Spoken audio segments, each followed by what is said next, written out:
America is a bag filled with holes. Barakatah Yahweh, Barakatah Yahweh Shai, Barakatah Yahweh, Barakatah Yahweh Shai, Call Halayim La, Yahweh, Bahashem, Yahweh Shai, Bahashem Harachakwadash. Double honors to my teachers, the apostles and elders of Great Millstone, who rule well and are worthy of their double honors. Peace and blessings to you, Akim, pushing out this truth across the four corners during these last seconds of time. Kwam Yashala, Mighty Shalom, and this lesson is entitled, America is a bag filled with holes. And it's based off of this post here, all right, from this guy, Anthony Tambellini, all right, which he's stating facts in this post. It says the average American is hurting. 78% live paycheck to paycheck. 60% can't cover an emergency, which brothers go into these statistics all the time. But I was just wanting to do a quick hit on it just to edify, Lord willing to be edifying, because this is the harsh reality of the state of this American society. This is ultimately rooted in biblical prophecy. The scriptures say the city of confusion is broken down. All right. The scriptures say, in 1 hour, her riches come to naught. All right. The scriptures talk about a crashing from the hills, a stock market crash. All right. So these things are rooted in biblical prophecy. But this post here from this guy is ultimately facts. It says 30% will work until they die. It says the president's new policies are supposed to help, but they are a band-aid on a bullet wound, or band-aid on a bullet hole, it says. So let me explain. So ultimately, just like you have a boat in the middle of the ocean and that boat springs a leak, and then you go over to that leak, you try to patch it up, all right? And then when you're in the middle of patching that leak up, another leak springs up behind it. And then you go to patch that one up, you think it's all right, then another one springs up, another one springs up. That's like unto America, all right? They're trying to put a Band-Aid on a bullet hole like this guy is going into, and the scriptures speak of this. This is Habakkuk, Salaki Haggai 1:6. Ye have sown much and bring in little. Ye eat, but ye have not enough. Ye drink, but ye are not filled with drink. Ye clothe you, but there is none warm. And he that earneth wages to put it into a bag with holes. And that's the reality of this American society. He that earneth wages, earned it to put it into a bag with holes. All right. That being America. America is likened unto a bag with holes. OK. And when you have a bag with holes, you're constantly putting things into that bag. But because there's holes in it, you're never actually filling that bag up with anything of substance. And that's likened unto the American culture, like this guy's going into. It says the average American is hurting. Right. The average American is hurting. 78% live paycheck to paycheck. 60% can't cover an emergency. 30% will work until they die. The president's new policies are supposed to help, but they are a Band-Aid on a bullet hole. Let me explain. So let's go to this in the NLT.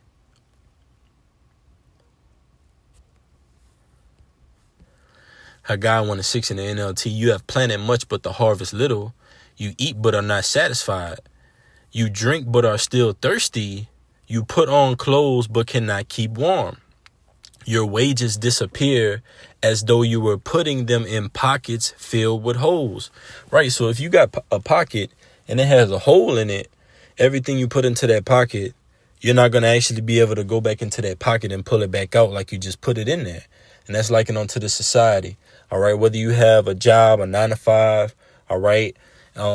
You're working paycheck to paycheck. All right. You're working just to pay off debt, just to pay the rent. Or if you doing that. All right. Just to catch up on the rent, I should say. All right. The word mortgage goes into a debt pledge. The scriptures tell us this. This is Revelation 6. And 6, it says, and I heard a voice in the midst of the four beasts say, a measure of wheat for a penny, and 3 measures of barley for a penny, and see thou hurt not the oil and the wine. And this is talking about inflation. It says, and see thou hurt not the oil and the wine. That's talking about this truth.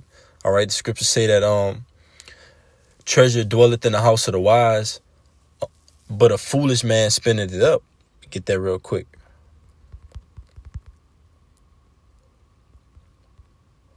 Proverbs 21:20, there's treasure to be desired and oil in the dwelling of the wise, but a foolish man spending it up. So that oil is going into this wisdom, knowledge, understanding, but this ultimately is going into inflation.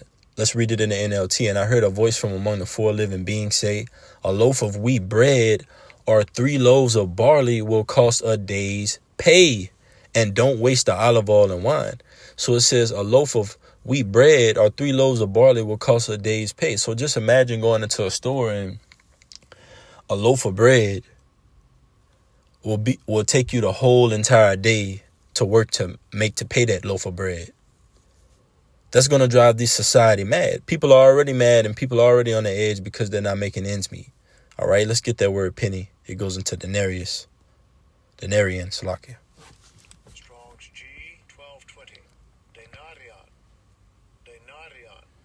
Denarion. It says denarius containing 10. A Roman silver coin in New Testament time.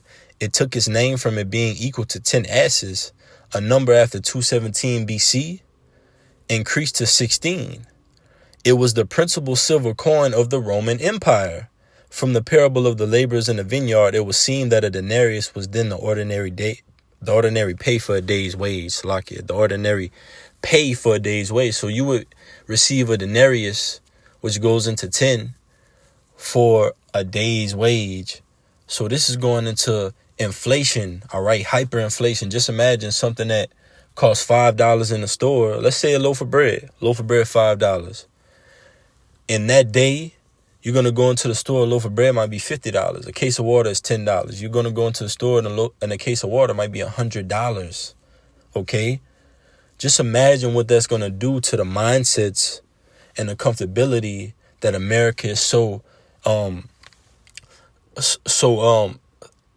built upon, all right? This place is built upon comfortability. And this is exactly facts. The average American is hurting. 78% live paycheck to paycheck. 60% can't cover an emergency. 30% will work until they die. Trump's new policies are supposed to help, but they are a band-aid on a bullet hole. The scriptures say he that earneth wages earned it to put it into a bag with holes. I read Haggai 1:6 again. Scriptures say riches make themselves wings to fly away. We're in that time where the money is going to fail in Egypt. Spiritually talking about America. All right. This is a recap off the lesson I did on yesterday. Just going into the society and the keepers of the house trembling. All right. The thick clay, the debt. All of these things are coming full surface. America's $38 trillion and counting debt. All right. This weak stock market. OK, this place about to belly up. People, like I said, working paycheck to paycheck. How long do you think this is going to last before this economy crashes full out? Haggai 1:6 again. You have planted much but harvest little. You eat but are not satisfied. You drink but are still thirsty. So you're always continually having to work. Like I said, 30% will work until they die. You know? And that's the reality of this society. Always needing more because you're never given enough. It says you drink but are still thirsty. You put on clothes but cannot keep warm. Your wages disappear as though you were putting them in pockets filled with holes. That's right, man. Your money is disappearing. Where is it going? It's going to pay off debt. All right. It's going to make your ends meet. So you're not really pretty much like they say, you spend a check, you spend your paycheck before you even get it. All right. Whether it be on your necessities, whether it be on things that material things, because America is one big corporation, consumerism. All right. The elites call the average American a useless eater, just consuming, purchasing, taking out loans upon loans. But this society is built off of usury, man. All right. And usury is wicked according to the scriptures, man. All right. Charging interest. OK. Debt slaves. That's what the society is rooted in, man. So Lord willing, this quick here was edifying. I'm going to give infinite honors and praises to Yahweh Bahashem, Yahweh Shai Bahashem Harachak Wadash. Double honors to my teachers, the apostles and elders of Great Millstone. Peace and blessings until next time. Kwam Yashala. Mighty Shalom.